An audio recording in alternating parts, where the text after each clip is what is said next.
Line's good. Never on. Whoa. Hard. Hardly. Come on, Brent. Line's good. Got real close. I hear high, right? Try and hit 2/3. Have they saved it for her? Yes, they have. Ooh, welcome to Game of Stones, everybody. I am Sean Graham. Scott, physically distancing on an aircraft carrier. Scott, how are you? Oh,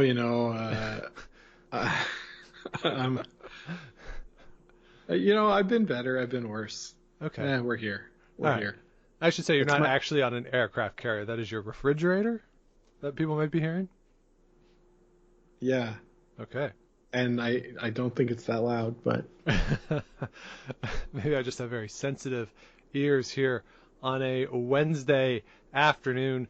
Here in the nation's capital, winter fully arrived. Scott, I wore our Game of Stones gaiter today, not for the mask protection, because it's so damn cold here in Ottawa now.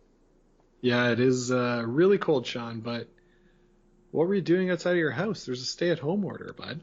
I was getting exercise. Oh, yeah, there you go. Got to go outside and get the exercise. Yes, there's a few places where I know no people really walk around, so that's where I go. I wear my mask outside now, as has been recommended by Ottawa Public Health, so try to get out, get a little sunlight. Yeah, that's a good thing to do during the day. I went out a little bit today as well to get some air and take a break from the soul-crushing work that I do day to day. Well, let's get off that then and get into what today's episode is, Scott. Over the past couple of years, we've had a lot of fun breaking down various pop culture forays into curling. Of course, Men with Brooms, which we reposted on the feed a few weeks ago. We did some National Film Board stuff a while back. I really enjoyed the curling episode of Corner Gas. That was a lot of fun. And Scott, one of the episodes that, or probably the one that has been seen by the most people that we have not talked about, it is the Simpsons episode, season 21, episode 13, Boy Meets Curl, an episode that's gotten a lot of attention since John Schuster won the Olympic gold medal in 2018. The Simpsons has this thing where, since it's been on so long, they have foreshadowed or outright predicted things that have come true. This is one that a lot of people hold up as a prediction that has come true. We'll talk about that at the end, if that is in fact the case, if this counts as a prediction. But Scott, is this an episode that you had seen before? No, it's not. As is the case with most old millennials, I'll call myself an old millennial. I stopped watching The Simpsons when I left home to go to school. And I mean, you see an episode here or there, but there's so damn many that even in the age of, binging TV shows, The Office is 9 seasons. I think Frasier's 11 seasons, Cheers 10 or 11 seasons. That's sort of like the max that I'm thinking of when I'm thinking of binging a season, not something that's The Simpsons in season 20 or 31 right now, I think. So, there's so many Simpsons episodes. Yeah.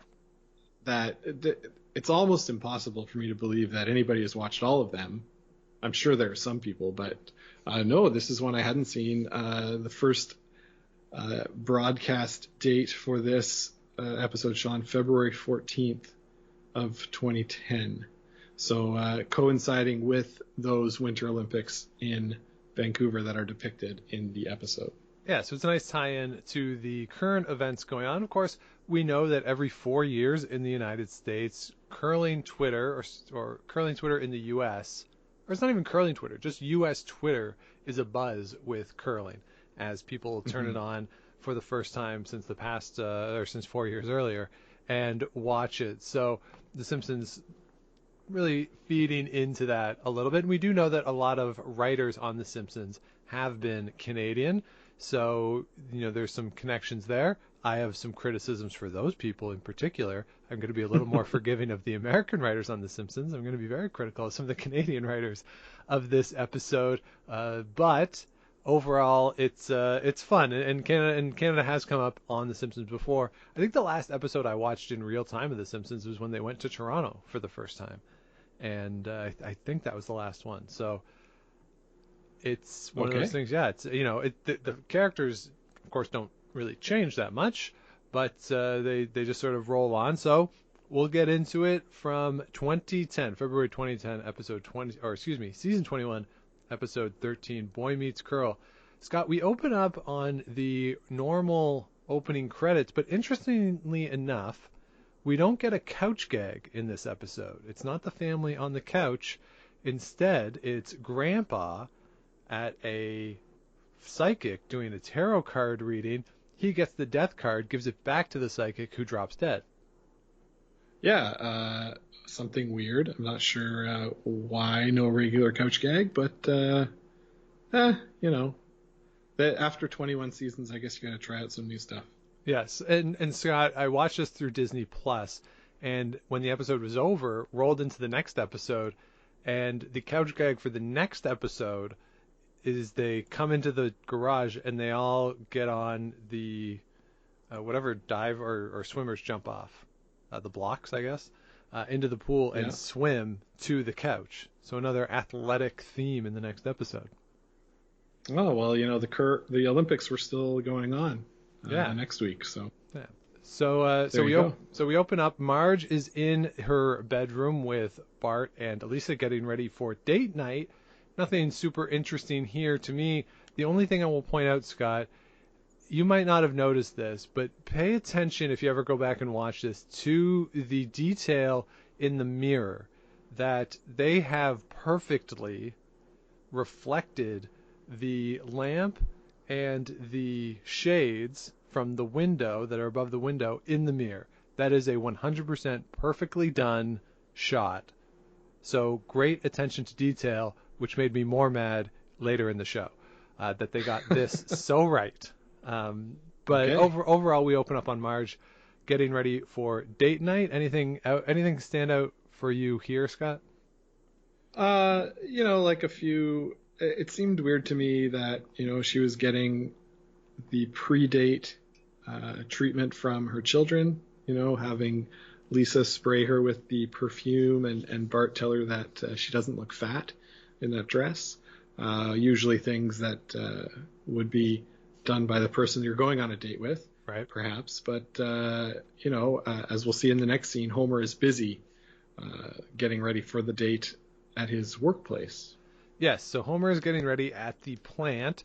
Lenny and Carl do the same thing for Homer, what Bart and Lisa have done for Marge.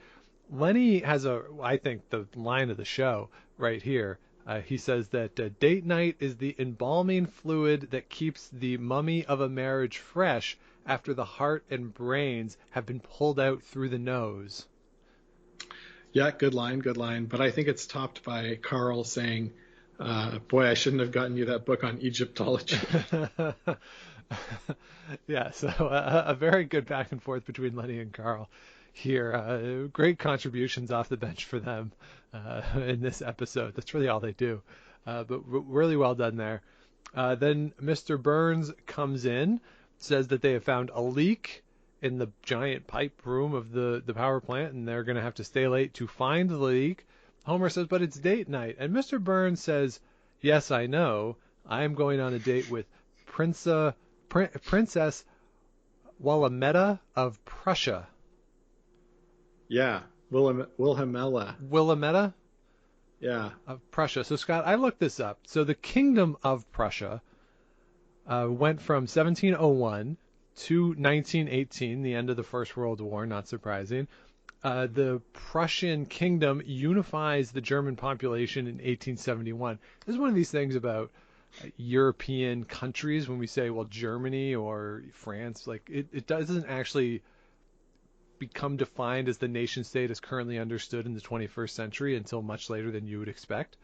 So, this unification of Germany in 1871 and the Kingdom of Prussia, they're kings from the House of Hohenzollern. I'm sure I'm saying that right, or incorrectly, excuse me. And Scott, there's no Willamette anywhere that I could find. What? I know.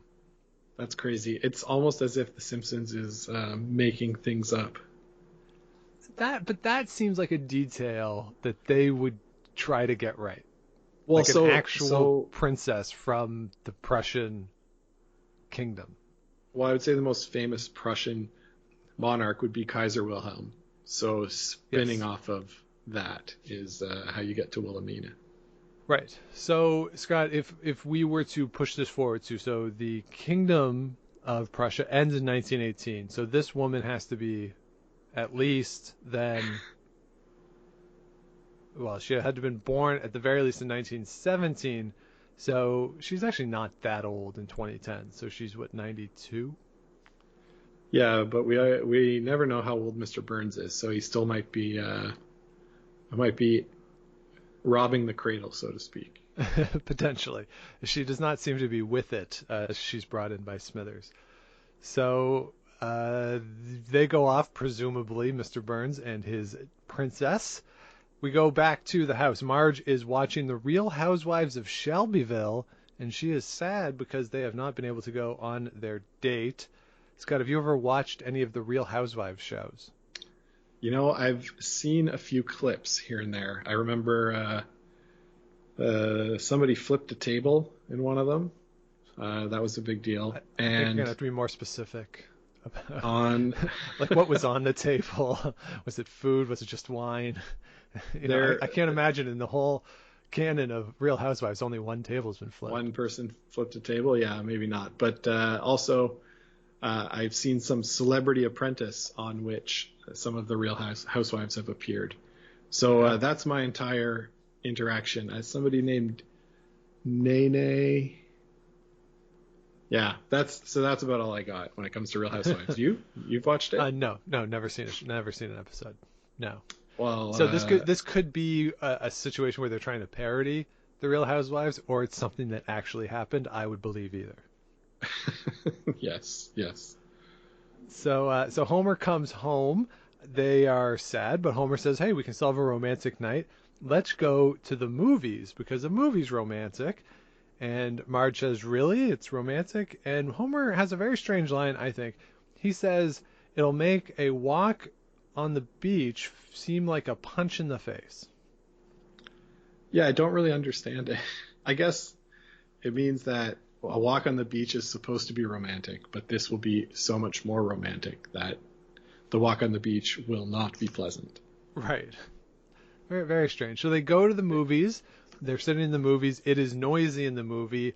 And Marge says, "Well, hey, it's so noisy I can't hear the announcement to not make noise." So the movie hasn't started. So Scott, at what point in a movie, when you go into the theater, are you allowed to be frustrated by people talking? I think as soon as the lights dim, you're allowed to be frustrated, even if that's just for the pre-movie trailers and commercials and all that junk that they send to you. That's my take. Okay, I think you can talk through the commercials, not trailers though. But I think you should whisper. I guess. I mean, what, are you worried you're going to run into an ad exec from Buick when they're showing their commercial and the guy's going to be like, "Hey, that's my work." Come on. Well, I mean, as soon as I get into the quiet space, I start whispering no matter what. Sometimes I whisper just to myself at home. So you don't disrupt the zen? Yeah. This pandemic has gone on for a long time, Sean, so... So Homer says, "Hey, it's okay. We're still going to enjoy the movie. We have the right to enjoy the movie. People will quiet down." Then on the screen you see starring Ben Affleck, and he says, "We're leaving," and they walk out of the theater. It really made me laugh seeing that, Sean. Did you see the title of the movie by chance? No, what was it? It was Love Formulaically.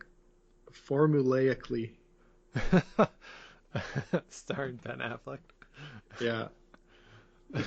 Love Formulaically really made me laugh too. That is a funny fake movie title. Although maybe that's one of the recent releases on the Hallmark Channel too. That's right. We'll have to look deeper into that. Yeah. So they leave. Now they're driving down the road. They see an ice rink, And they decide to go into the ice rink. It's a sport that encourages hand-holding, which is very true, Scott. Living in Ottawa, I've always believed that if the Rideau Canal is open, it is the perfect date, especially a first date. It's very easy to establish the level of chemistry and interest between the two parties. So I think the two of them are pretty spot on here in saying that going ice skating is a great romantic date night. Yeah, it really is, because, there's a chance that neither of you are good at skating, in which case you're clinging to each other the whole time, or one is really good and can, help support the other. Yeah, really, really good opportunity for dates. And I heard that the Rideau Canal is going to be opening soon, Sean, but I wouldn't encourage anybody to go on a date right now, because it's not a first not date. allowed. Yeah. No, not a of course first not. date. Of course not.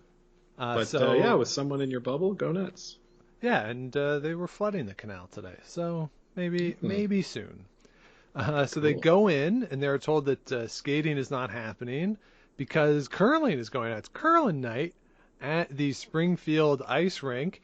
Principal Skinner comes over and explains what curling is. And Homer's very excited. He says, this has something for both of us. There's bowling for me and sweeping for you, Marge. Yeah, a pretty apt description of what curling is, right? It's a combination of bowling and sweeping. Yes, That's and pretty much it. And then Principal Skinner gives Homer a broom, and Homer launches into this speech. And Scott, I didn't want to transcribe it. I thought we should just play it because the writer's pens were on fire when they wrote this. So this is Homer's speech about whether or not they're going to curl.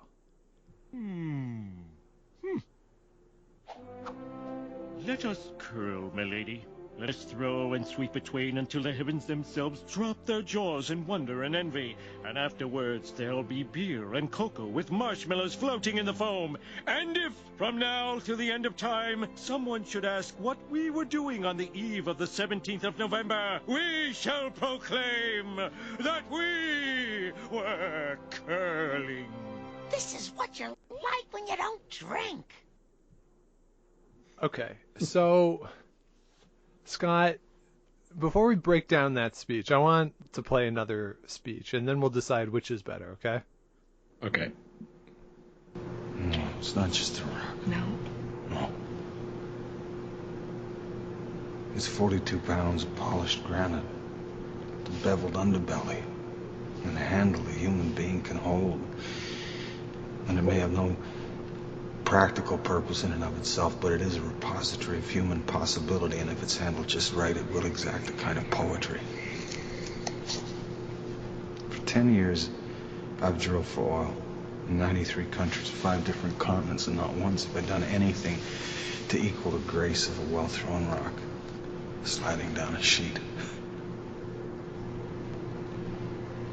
Not once. Okay, so Scott, that, of course, is Chris Cutter doing the More Than a Rock or Not Just a Rock from Men with Brooms. Scott, which romantic speech about how great curling is better? I think Homer's is better, Sean, mostly because it's addressed to a larger audience than good old Chris Cutter. And I think when I heard Homer's speech, I thought, this sounds like it could be another speech that they're pulling from and are just adapting it to curling, is what I thought. I looked to see if there was any cultural reference that it was referring to. I couldn't find anything, though. So, yeah, I would say that was awesome. And that should be played before every curling game that takes place on the 17th of November. Yeah, that's right. Yeah. This is what we're doing on the eve of the 17th of November. Yeah, it's a little over the top for my taste. I don't like how he changes his voice like that, but you're right. It is a fun speech. And yeah, there's certainly more energy than the Cutter speech. No question about it. But of course, remember that after the Cutter speech, he lights the rock on fire and throws it down the sheet and lands on the button while it's still on fire. So... yeah, that's something. Yeah. So from there, we get the sporting montage as Homer and Marge learn to curl. They start to play really well. We see them on a Zamboni for some reason, which doesn't really make sense. Although it is an arena, so I guess at some point that ice would be Zambonied. And then after the montage, we're talking with Mrs. Skinner, so Principal Skinner's mother, who is in this show a lot from this point. And Scott, this is where Mrs. Skinner invites Homer and Marge onto the team.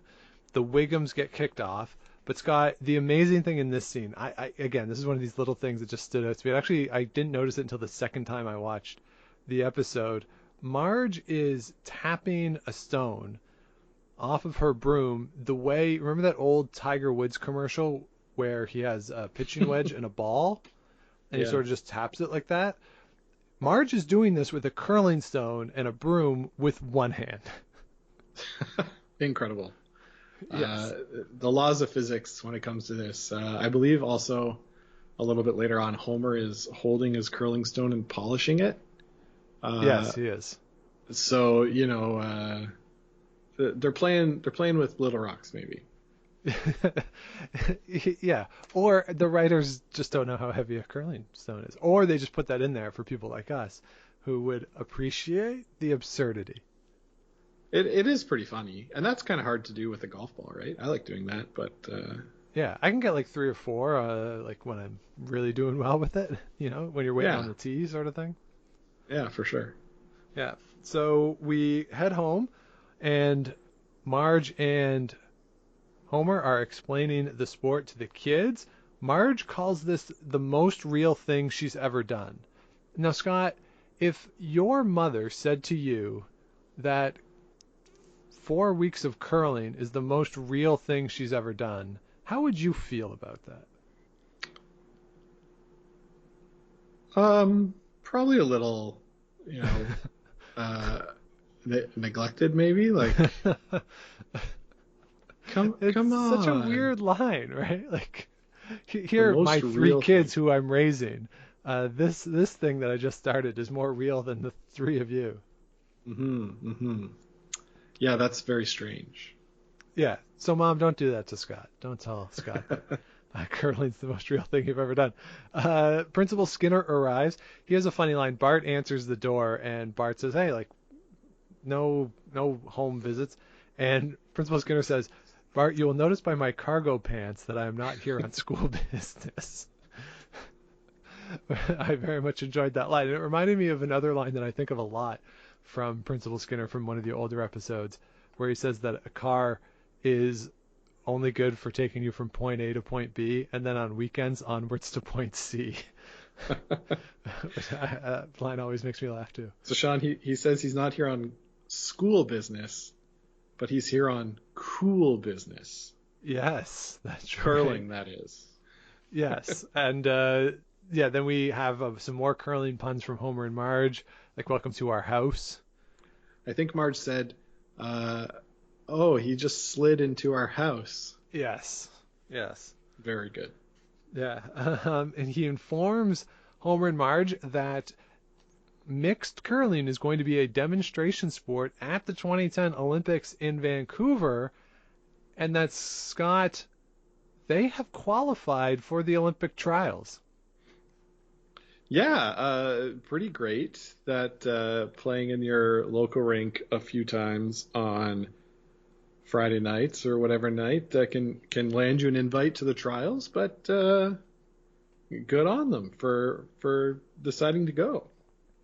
Yeah, I guess. Like, it's just so strange. I mean, the guys from Rocks Across the Pond have done a 2-part series with the CEO, the new CEO of USA Curling. I need them to ask him about this. Do a follow-up. Of course, obviously, this is not based in any reality, but they're going to go to the mixed doubles curling trials. So that is our first commercial break. That's Act 1 of the episode. Sean, not doubles. You just said doubles, but excuse me, mixed. Just mixed, yes. It's a very easy mistake to make because, of course, there is no mixed curling at the Olympics. Although I wouldn't be surprised if one day there were. Ooh, that'd be tough, though. It'd have to be a big venue. That's fine. They'll figure 40 sheet venue. it out. Ooh. Yeah. Or something. Well, at least more than 5. They have to have more than 5. But anyway. All right. Now we come back from commercial. We get into what I'm calling, Scott, pointless B story number 1. Okay, pointless B story number 1. Let's hear about it. So we're at practice. Mrs. Skinner is recounting the story of how she wanted to be, or she was, a pole vaulter at the Helsinki Olympics in the 1950s.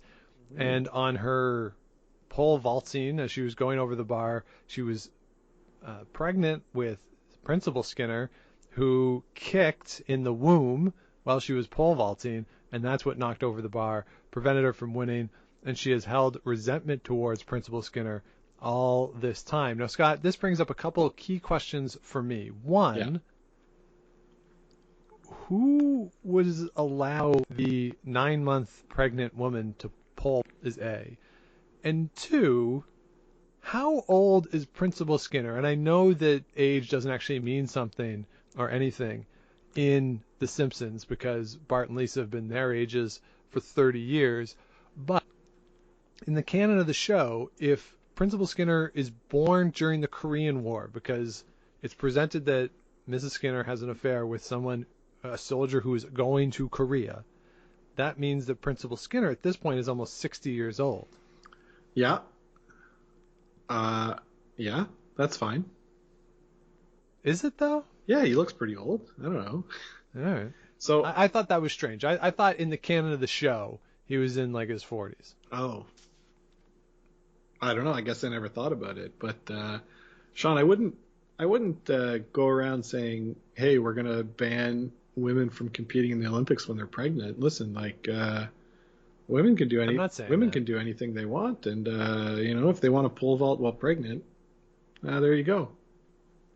Scott, I would invite anybody to take me up on this challenge. If you can find a doctor who would say that falling from a height of 3 meters or 4 meters onto a crash mat while 9 months pregnant is a safe activity, then I will retract what I've said. I'm not saying it's safe. I'm just saying that if you want to do it, you should be allowed to do it.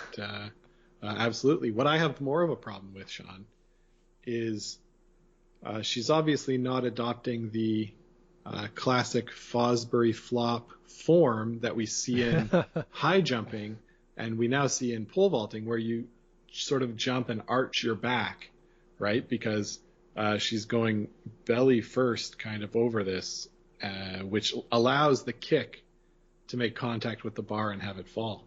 So probably just poor form here on the part of old lady Skinner. Yeah, well, I mean, it's the 50s, so when was the Fosbury flop? Oh, I don't know. I don't know. Right? That's, you know what? That might be something they got right. You know what? I'll look it up. Okay. So we then go to the curling trials, and Scott, this is taking place behind the USA Curly Trials. I did not understand what that meant when I saw the sign. And then we go through, and it's a bunch of people who are doing imitations of Curly from the Three Stooges. Scott, who is this joke for? I don't know who this joke is for. This joke is for our late grandfather, Sean. That's who the joke is for. Yeah, it's for the dearly departed demographic. It's very funny. I was annoyed by it, to be honest. I thought it went too long, but yes, that's why I was annoyed. It was very funny, I thought. Yeah, if there had been one of them, I would have been okay with it. But there's just too much. But when we get to the end, we'll see that they were pushing to stretch this episode. So we go inside the curling trials where we get pointless B story 2. Lisa starts collecting Olympic pins. She finds one on the ground from another person who says, "Oh, you can just keep it and be careful. Pin collecting is a very addictive activity." And I don't even want to get into this. It's so ridiculous and boring. But that's the B story. Scott, do you have anything about Lisa's B story or the origins of Lisa's B story? Well, yeah, I thought it was interesting they picked Olympic pin collecting because pin collecting, of course, Sean, is a very popular thing amongst curling fans. Yes. At every Brier or Scotties or Grand Slam event, there's a booth set up where people can trade pins. There's pins being sold at every event. Pin trading amongst curlers is very common at the club level. If you go to a spiel at a different club, you get a pin. I've got a box full of pins myself that I don't know what to do with. So I thought this was like a very good curling sort of story, was the addiction of the pins. How it gets to, she's selling her pearls and begging on the street. Yeah, okay, we probably don't need to get too much into that. But Sean, did you notice what the name of the first pin she bought from the vendor was called? No, I did not. It was called Labatt-y. And I believe it was a bat. Nice. And the fact that Labatt was in it made me laugh. Yes, that's a nice pull. Yeah. So Lisa starts with the pins, and then we get into what apparently is the championship game of the trials. Now, Scott, this is where things really go off the rails for me. They are playing Billings curling. Okay. That's what the shirts say. That's what the scoreboard says. They are in the 8th end, and according to the scoreboard, these are 8 end games. So, okay, great. Now, Scott, I put together the scoreboard by stopping and going back. You had to look from multiple angles through the scene, but I was able to put together what the score is. Okay. So in the first end, Billings scored 2, Springfield scored 1. So it was 2-1 after one end. Each team scored 2 in the second end. Then we have singles by Billings in the 3rd and 4th, a deuce for Springfield in the 5th, 1 for Billings in the 6th. We never see if Springfield scores in the 6th. And then both teams get 1 in the 7th. And then we see a 0 for Billings in the 8th, even though the end is already or isn't over yet. So here's my question. So if we take all those numbers and just ignore the fact that that's not possible, the score is 8-6 for Billings. And it's presented that Homer has to make his last shot to win. Now, Homer's throwing a red stone.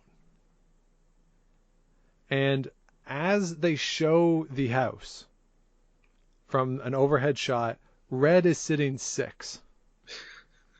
Yeah.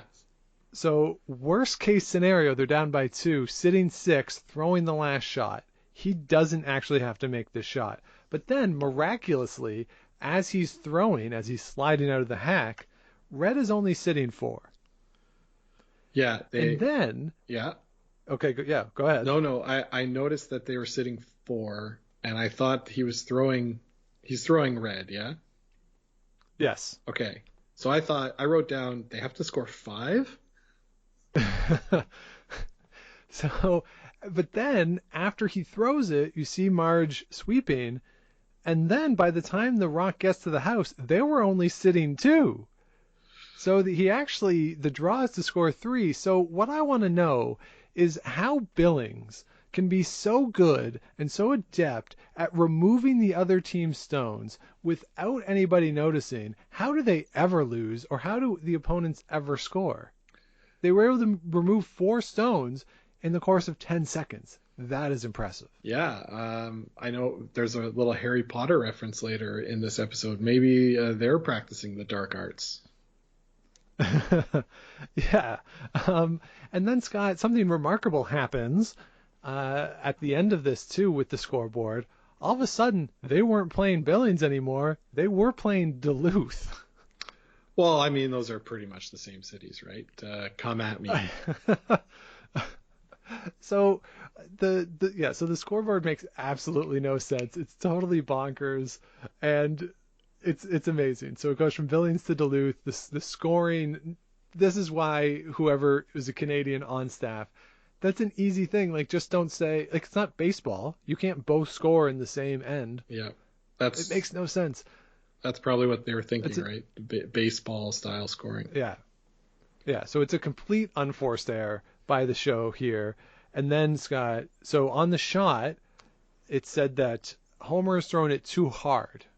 And Yeah. they're all a little concerned about this. So Marge is able to sweep it through the house, through the concourse. That's right. All the way around the concourse, back into the building, right onto the button. So, Scott, my question is, what is the most unrealistic thing that we have seen as we've reviewed currently in pop culture? Is it this, or is it the rock blowing up and Leslie Nielsen's ashes landing on the button? It's this, obviously, right? It would be very difficult to break a stone, but it's possible, right? It's granite. Yeah, this is crazy, but it's a cartoon, and that's what the kind of things you can do when it's animated. Yeah, that's true. They're really leaning on the animation. I don't know. I think, you put a little oil down on the concourse, you could make this work with those crazy brooms somehow. Yeah, like maybe with your old broom. Yeah. Let's get Dude Perfect on that. Maybe they can. All right. Yeah. Set something up. So they win on the draw to the button. Again, we show the scoreboard again saying now they've played Duluth. It also says, Scott, that they have scored a single point. Springfield has scored a single point in the end after the extra end. So the scoreboard says 8, E, and then a blank column, and then the total column. So it says that Springfield has scored 1 point in the end after the extra end to win 9-5. Yeah, like I said, I wrote down needed to score 5, so I don't know.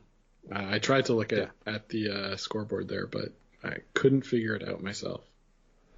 Yeah, so not great continuity as we end Act 2.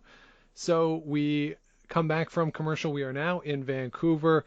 The Simpson family are driving through Vancouver, and we see a woman who Homer identifies as his therapist, who appears to be an Indigenous woman. And, Scott, I have no idea what's going on here. I can't even begin to describe it. I was so confused. Did you have any idea what this was supposed to be? So, not at first. And then I looked up on the Simpsons wiki this episode, and Medicine Woman, as she's called, is a character from the Simpsons movie. Oh, okay. So it's making a repeat visit in this episode, and that the background scene includes patterns based on the Dutch graphic artist M.C. Escher. Ah, okay. Yeah. So it actually has something meaningful. Yes, it's from the Simpsons movie. Okay. Did you enjoy this? No, I thought it was like racist. It's not great. It made me feel uncomfortable. Yeah, me too. Certainly not the greatest thing to include in the episode. So then we get to the Olympics. It's the opening ceremonies. We got Bob Costas. I think it's actually Bob Costas too. That's right. It's his voice. So it's the opening ceremonies. He notes that Ivan Reitman has organized it, and everybody is being introduced like they are the Ghostbusters. So it's who are you going to call? Argentina. This really made me laugh. Ivan Reitman has done a lot of movies, and but everybody's just walking out to the Ghostbusters theme is so funny. And then when they get to Zimbabwe and they go to all of the countries that are observing and not competing, it goes back to the A's. I thought that was really Is funny. that a thing? Do countries so do warm weather countries that don't participate or don't send athletes to the Winter Olympics, do they show up? No. Do representatives, because they're all part of the International Olympic Committee, like they could have representatives there. But they don't get announced at the opening ceremony. Mm-hmm. No, that's why we get the Tonga guy. Yeah. We reserve the small countries for just the competitors. Yes, exactly. So they do the opening ceremony. They have a lumberjack climb the torch. I kind of enjoyed that to light it. And then they're going to release the Canadian version of the dove, which is a beaver. And the beavers, they go and wreak havoc, and the torch collapses because the beaver is eating the torch. Now, Sean, what would you call the Canadian version of a dove? Oh, it's got to be or it's got to be the goose, doesn't it? Got to be the goose. Yeah. That said, I think a goose, like releasing the geese, could have caused more damage than releasing the beavers did in this episode. Well, that's where I thought they were going when they said the Canadian version of the dove. I thought they were going to release a bunch of geese and do like a poop joke. Ah, yes. But they could also just like run at people, hit them with their strong necks. Yeah. So, I think the beaver joke was pretty good, but a little off the mark. A little bit, but it does open them up to really lean into the Canadiana, which is what we get in the next scene. Bart and Lisa are at the Athletes Village, presumably where this family is staying. Bart says he's going snowboarding with his new Canadian friend, Milhouse. And Milhouse talks very stereotypically Canadian-y, and we get all the stereotypes there. Milhouse says that Lisa's hotter than a brush fire in Calgary. And he wants to ask her out on a date. Yeah. And she says no because she's got to get some pins, which prompts Milhouse to say that she's more loony than a $1 coin.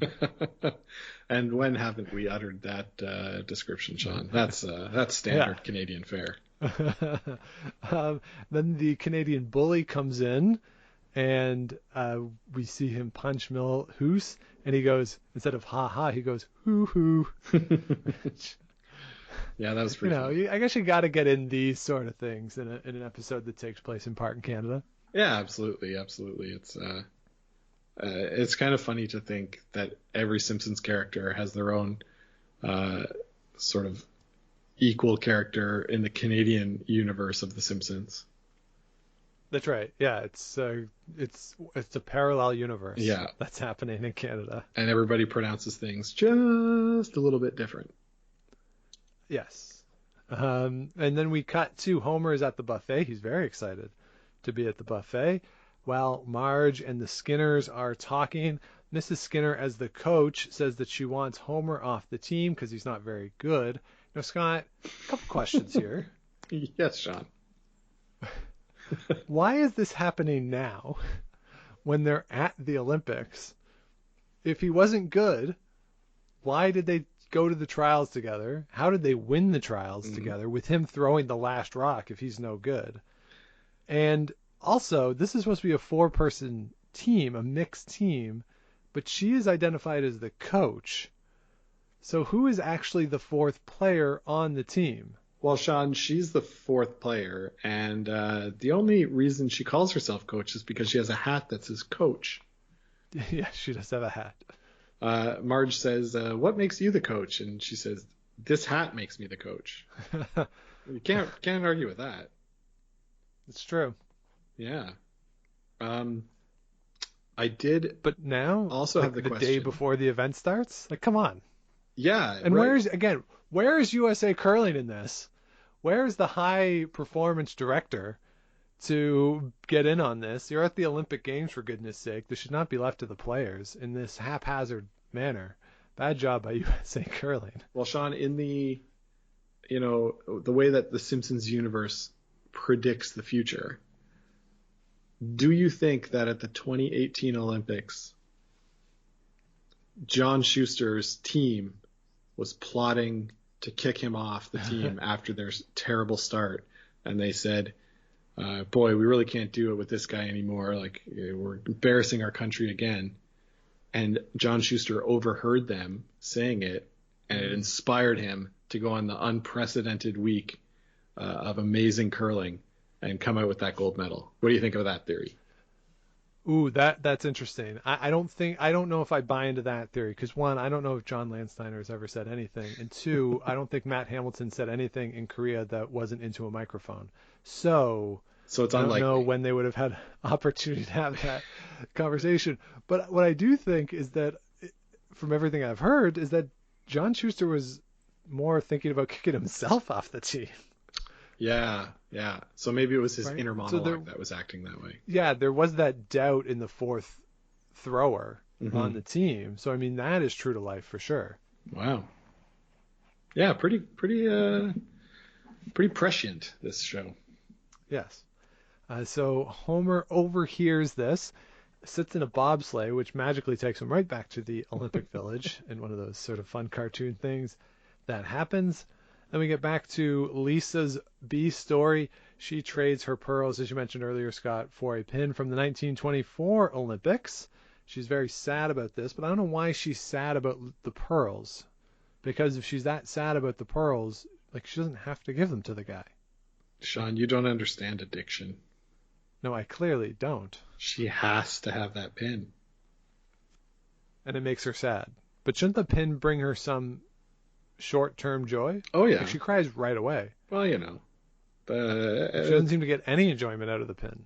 Different for everybody. Okay. So then we immediately see her busking to presumably get money to buy her pearls back. We see that her dress is made of pins. Bart is there to help. She asks him to help.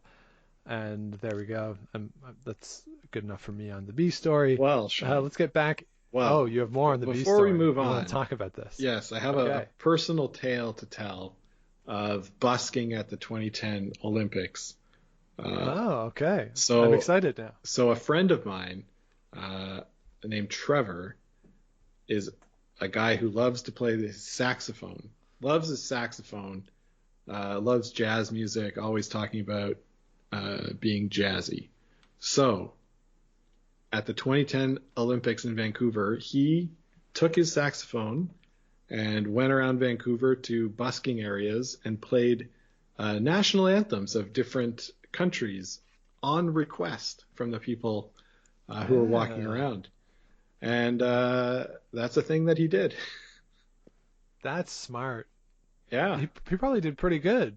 Oh, I think so. And I mean, he's a real goof and just likes to have fun with people. So, yeah, it was a perfect endeavor for him. And obviously something I remember 10 years later and almost 11 years later now. Wow. And I'm bringing it up on this podcast. So there you go. Did he ever get stumped? I'm sure that he got stumped on some of the more obscure national anthems, but he did learn a lot of them. I know. I remember he told me that he practiced a lot of the different anthems around the world. Right. Well, you like in advance of doing something like that, of course, you would learn like all the Scandinavian countries, right? Yeah. Right. I think those are the people who certainly travel for the Winter Olympics. The United States as well, Great Britain. Where else? Probably the China, the Netherlands, Japan. Yeah. Oh yeah, a lot of Dutch folks at Winter Olympics. Yeah. They only go to one sport, but maybe two sports. But man, there's a lot of them there. Well, we did spend a week at the Heineken House one day. It was a long day. It was good, but met a lot of Dutch people. It was great. I don't remember much more than that. Of course, 2010, that's the Sven Kramer year, Scott. The 10,000 long track didn't change lanes. His coach gave him the wrong information. He would have won. Mm-hmm. And even doing an extra outside lap. So he's in the outside lane for an extra lap, then he should have been still won by 3 seconds, but he was disqualified. Yeah, terrible tragedy. Terrible. So we get back to the curling competition. Marge is warming up by sweeping up the snack bar. Sort of interesting strategy that I don't think anybody has ever done in real curling is to warm up by sweeping, but it's not a terrible idea. Yeah, and if you want to learn more about getting your sweeping technique down, go watch Fit Nut Curler starting her own podcast and I think a YouTube channel with a lot of good tips for sweeping technique. So go check that out, Fit Nut Curl. Yeah, 100%. Great tips out there, not just to increase your efficacy, but also to avoid injury, which is always important. Mm-hmm. Big time. So we go up to the booth, and Bob Costas makes some sort of comments about Lisa, and he says this was given to us by our highly overpaid intern Tom Brokaw. Yeah. And Tom Brokaw says that he loves learning about Lisa. Now, Scott, did you find anything about this? Is this in the canon of the show? Does Tom Brokaw and Lisa have some sort of cross-path thing throughout the series? There's nothing that I found, no. But Okay. I believe Tom Brokaw... This is weird. He might have just retired at that time. Yeah, I think that sounds right. So bringing him in as the overpaid intern, I thought was pretty funny. Yeah, it's a funny joke. I couldn't understand why Tom Brokaw loves to learn about Lisa. Yeah, not sure. If anybody knows, please let us know. And I don't think that's Tom Brokaw. I think that's somebody doing a Tom Brokaw impersonation, and doing Tom Brokaw impersonations is a fun thing to do. He's got such a distinctive voice. Mm-hmm. Mm-hmm. So then we get back to the action. Bob Costas says that he once shaved Larry Bird's mustache while Larry Bird was sleeping. Cool. So in the last rock of the semifinal game, comes up short. Homer shot comes up short, but Marge just continues to sweep even though the rock has stopped, creating a dip in the ice which restarts the stone, and the stone gets into the house and they win the game. Scott, now let's forget about whether or not this is possible. We did an episode all about the rules a few weeks ago, so let's say that in theory this was possible, that if you stood over one spot for long enough, you could melt the ice enough to restart the stone. Would that be allowed under the rules? Sure, why not, right? You keep going. Although I do believe it says when the rock comes to rest, you must surrender. Yes. Surrender the sheet to the opposing team. I wonder how it would work with the time clock, though, right? Like, would the time clock keep running? I guess not, because you've... Could you restart their time clock? Be like, all right, they're not leaving. Turn their clock back on. Ooh, yeah, maybe that would be it. That would be good. Mm-hmm. Mm-hmm. Yes. So Marge injures herself as she is doing this. We hear like a pop of some sort. And the doctor, Dr. Hibbert, comes out. Fortunately, he's there in Vancouver. Just along for the ride. Team doctor. He comes out, pokes Marge's shoulder, and says she will never curl again. Scott, this is a Dr. Nick Riviera level examination by Dr. Hibbert here. Yes, very good. It's I love that he says you'll never curl again. When presumably he just learned about curling the same time as everybody else in the universe. So, yeah, like pretty devastating blow to the team. Your best sweeper, right? You know, Sean, if you got injured and couldn't play on our team anymore, I don't know what we would do. What? Well, you'd find somebody else. Yeah, but we wouldn't find anybody as good at sweeping as you are. Oh, come on. Yes, in the league that we play in, where I am under the average age of competitors by, I would say, at least 15 years, I am a above average sweeper. Yes, and I would put myself as a straight up average sleeper. Sweeper, not sleeper. Yeah, it's a tough break for the team. Bob Costas notes that this is a crushing blow. This is what we love doing in the Olympics because, quote, we're vampires who suck on shattered dreams. Great line, and actually I think very fitting for what the Olympics, Olympics coverage at least, is all about. For sure, Olympics coverage on NBC. CBC is maybe a little more sports focused, but like not much. Very into the sappy stories. Yes. And presenting those human interest moments to us. Yes. So then another human interest moment that we see is that Bob Costas declares that Sweden will win the gold medal since the USA cannot participate. And the Swedish skip says, joy is but the shadow pain casts. It's a funny line. Yeah, the depiction of Sweden the Swedish people as just like very humorless, I thought was very funny. Yeah, it was really good. Very different from what we see in real life from Team Adine and Hasselberg, Yes. but funny nonetheless. So that is the end of Act 3. As we go back to commercial, we come back. The Simpsons are packing to go home. We discover that Marge is left-handed. Has a bit of a funny line where she says that she was using her right hand all these years because she didn't want to stand out as somebody different. Kind of interesting, given her hairstyle. Yeah. Sean, you're famously left-handed. Any thoughts on this? Yeah. She's very good with her left hand. Very skilled. And I do remember as a kid, like not like extensively, but a few times you get made fun of for being left-handed. And there were circumstances, or have been circumstances in my life where it has been inconvenient, at the very least, to be left-handed. Not least of which is the experience of going into a lecture hall at a university and seeing people in the left-handed seat, the one left-handed seat per row, sitting there with a laptop. Yeah, that's crazy. What percentage of the population is left-handed?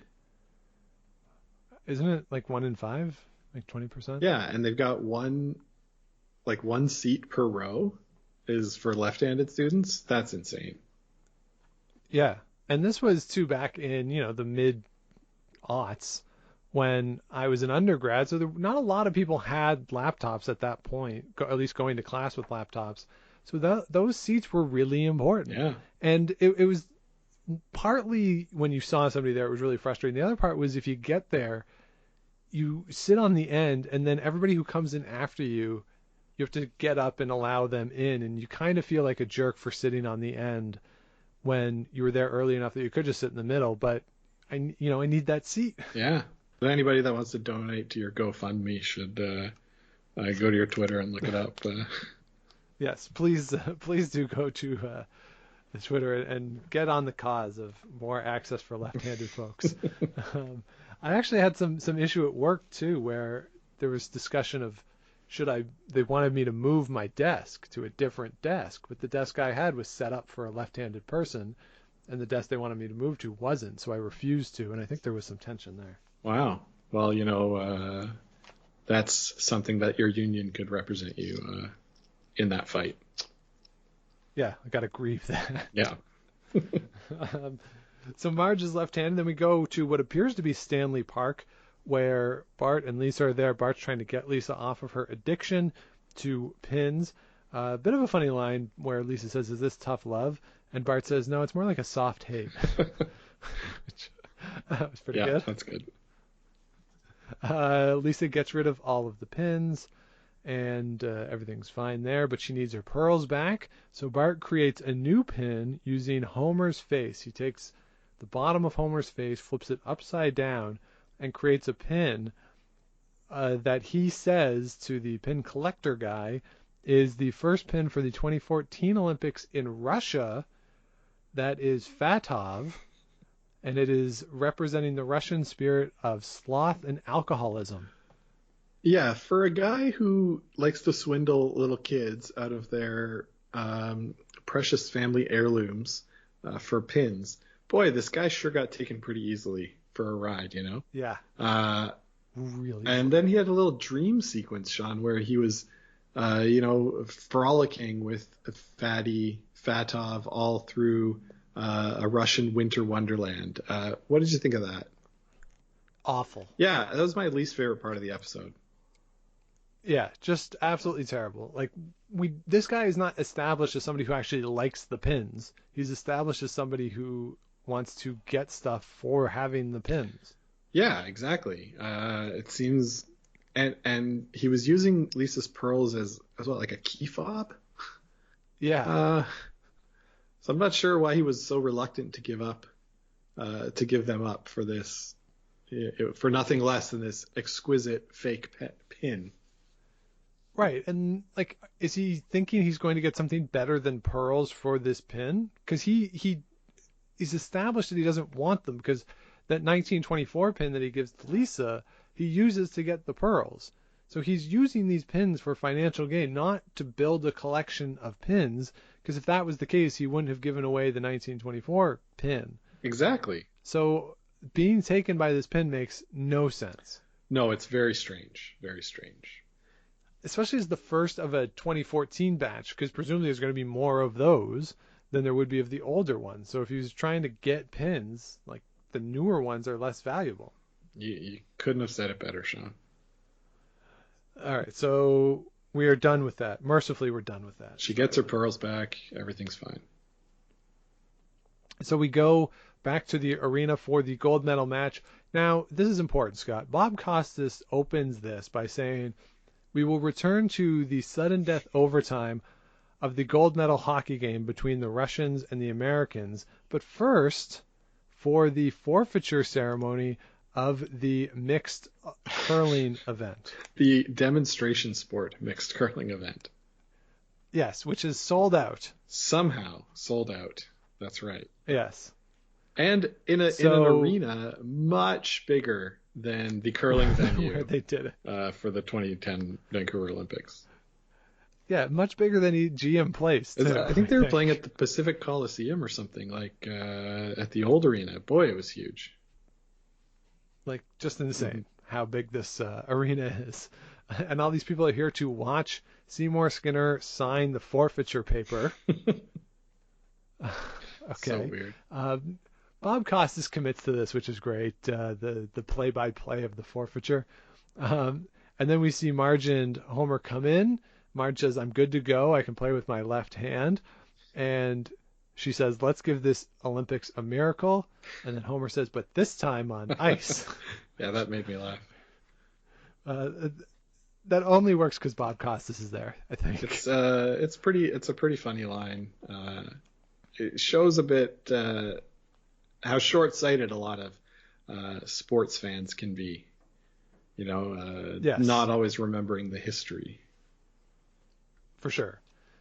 And we certainly see that with Homer. We go straight to the last rock of the game, Scott. No need to pay attention to anything else that happens. Now, we don't see a scoreboard at all here, but we are told that if Homer gets this rock on the button, that they will win the gold medal from the Swedes. Now, Scott, the first time we see Homer throw this rock, he slides across sheets. Yeah. Did you notice I noticed this? The animation, I mean, it must be hard to animate somebody curling as somebody who knows nothing about animation.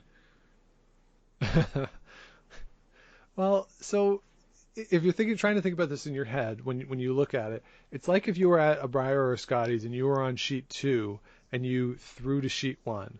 That's what happened. Like, he goes across that carpeted barrier that you always see out there. So that's the first time we see it. The second time we see the shot being thrown, we see it from the far end, and he's actually on the proper sheet. So that's good. Yeah, they got that part right. So he throws the shot, and everything looks good. We see a traditional sporting montage or cut around to the various people cheering and hoping for him. We get to Moe's bar, though, and somebody says, "Oh, look at that broom work." And they're watching Quidditch, or they're watching Harry Potter, and it's the Quidditch scene. Yeah, and Moe's line about, "I can't believe they're doing this while 4 of the 7 Horcruxes are still unaccounted for." Really made me laugh. Even as somebody who's never read Harry Potter, I still got the reference. So very good job, very funny. Nice. As they sweep, Principal Skinner's broom breaks. Oh, no. Oh, no. They're down to 1 sweeper. And then Mrs. Skinner comes over and says, "It's okay. I love you. You're my kid. Win or lose, I'll love you anyway. We're going to go get pizza and ice cream." And, Scott, I wrote down, thank God this storyline is over. Yes. I think that's maybe the first time that she is acknowledging that it's actually her baby. Anyway, this is the first time Agnes Skinner is shown to be kind to her son since her first appearance in The Crepes of Wrath. Wow. So there you go. Okay. Now, we also know that he's not actually her kid, which from an episode that was from those earlier periods, not biologically at least. Yes, the principal and the pauper. Yes.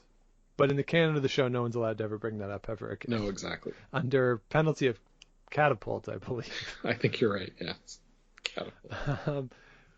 So this conversation apparently happens while the stone is still going down the ice too. Marge is sweeping. That's good enough. So the Skinners have a heartfelt conversation in the midst of the final rock of the gold medal game of the 2010 Olympics. Marge sweeps it. They score 4 points. We don't know what they needed, but they score 4 points. They win the game.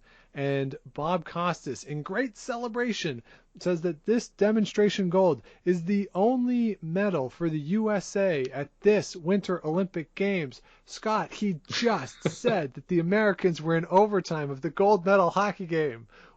What is happening? Yes, that is in the Goofs section for this episode. He's obviously just caught up in the moment, you know?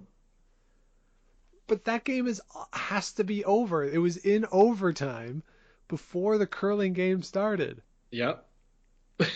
And this is Bob Costas. This isn't some Johnny come lately. Bob Costas knows what he's doing. He has it planned what he's going to say in a big moment. Also, Sean, demonstration medals don't count in the Olympic medal standings.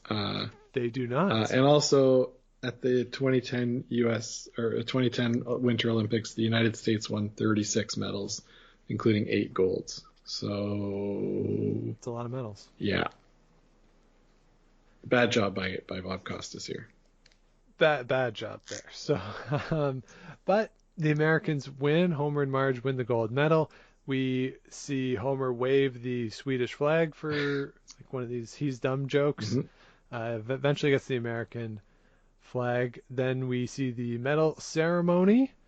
Mrs. Skinner gets a medal for some reason. Again, we never see her actually participate in the game because if she has time, Scott, to have a conversation with her son, that means she wasn't in the house holding the broom. Yeah, who needs somebody in the house holding the broom when you've got the best sweeper in the world in Marge Simpson on your team?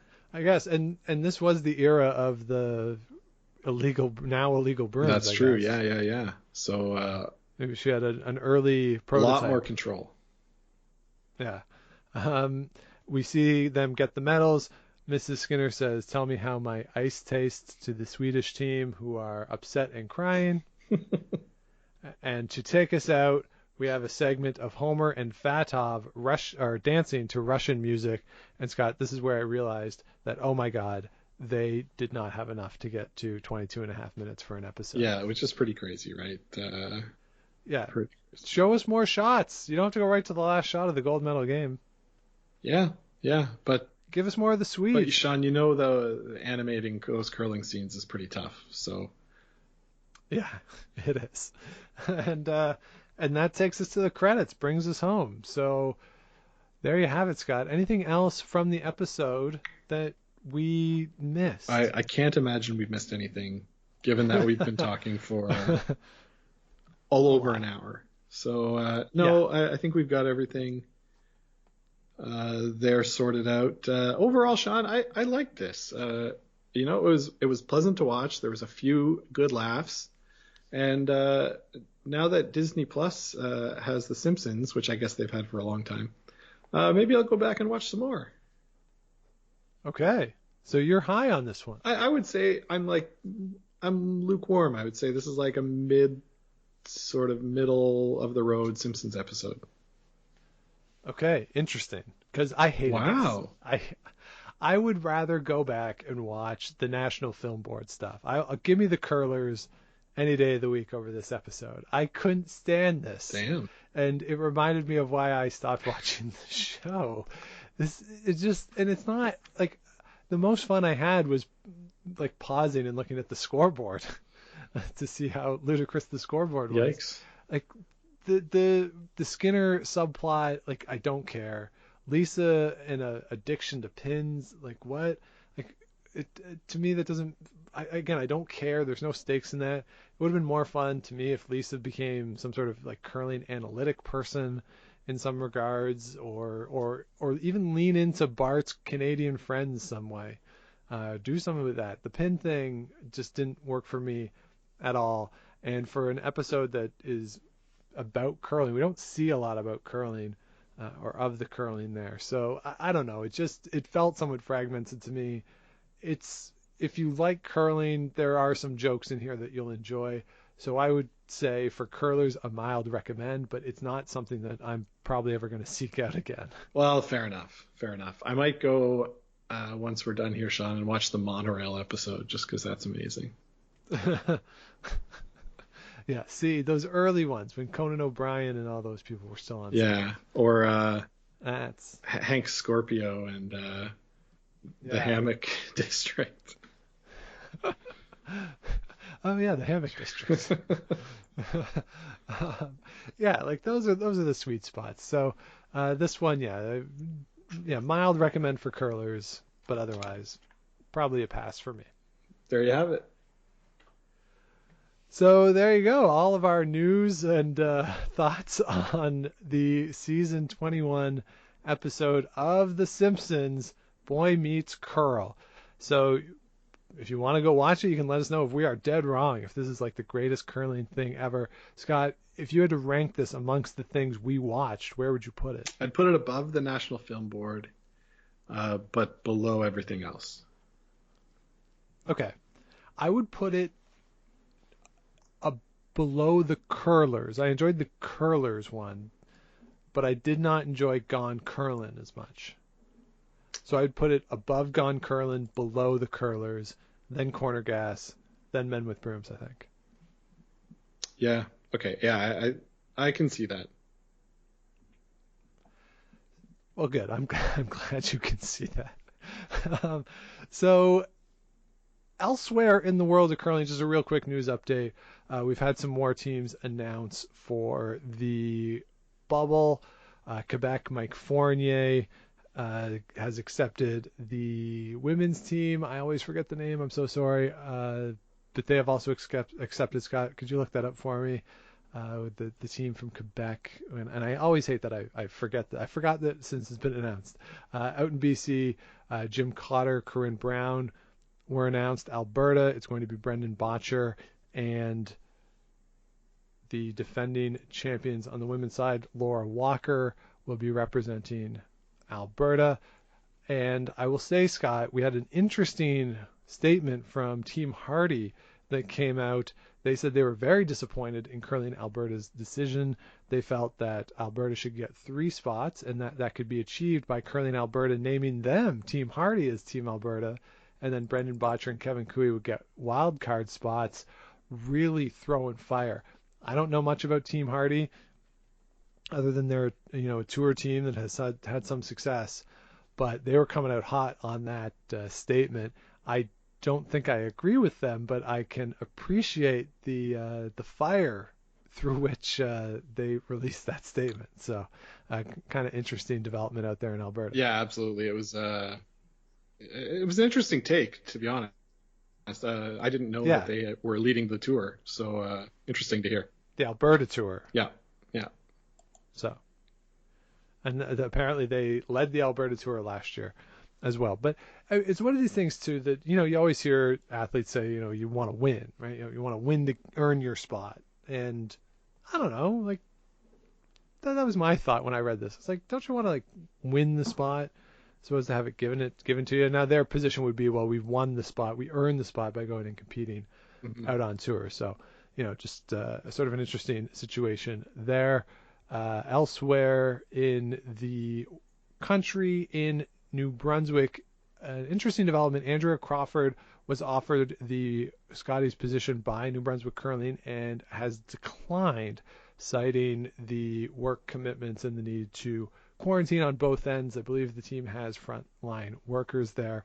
So this is now the, I believe, 3rd team on the women's side that has declined the opportunity to go to the bubble. And Scott, the only thing I could think of when I was thinking about this after the statement came out is that the curling world is a bit of a microcosm here of the world at large, where the burdens of the pandemic are falling at a heavier percentage on women than on men. And there's a lot of studies of the economic impact on this relative to men and women.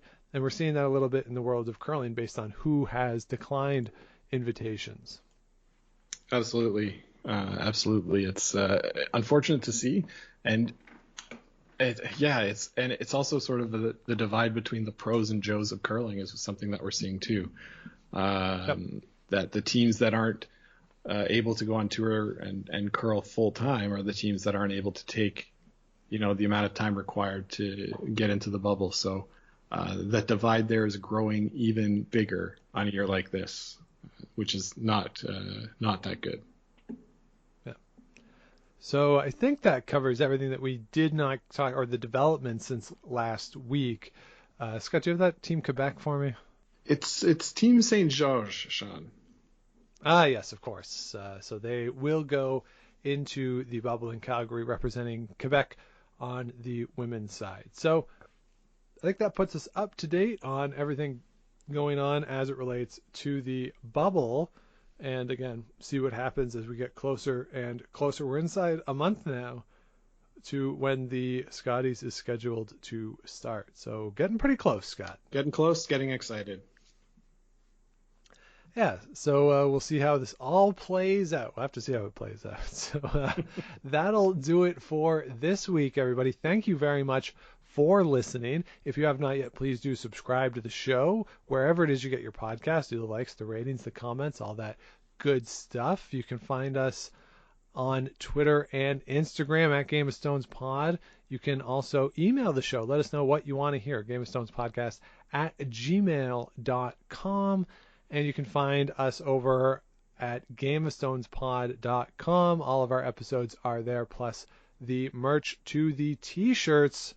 And of course, we are matching the proceeds for all the t-shirts to donate to Food Banks Canada. Scott, we said last week we would update the total, which I believe we did. We combined the numbers because we've been going back and forth on the contribution. So, Scott, what is our grand total? We're sitting at $1,100, Sean. $1,100 contributed. Nice. That's good. It's very good. Better than I thought we would get. Yeah. Mm-hmm. So $1,100 to Food Banks Canada through the T-shirts. So thank you everybody who has purchased one, and they're continue to be available, and we will continue to match. But as I always like to say, if you don't want a T-shirt, you just want to donate to Food Banks Canada or your local food bank, or somewhere like the Sandra Schmirler Foundation, you're certainly not going to hear any arguments from us. But if you do want a T-shirt, they're available. Absolutely. So that will do it for this week. Thanks again, everybody, for listening. We will be back with you next week. But until then, keep your brooms on the ice and don't dump that intern.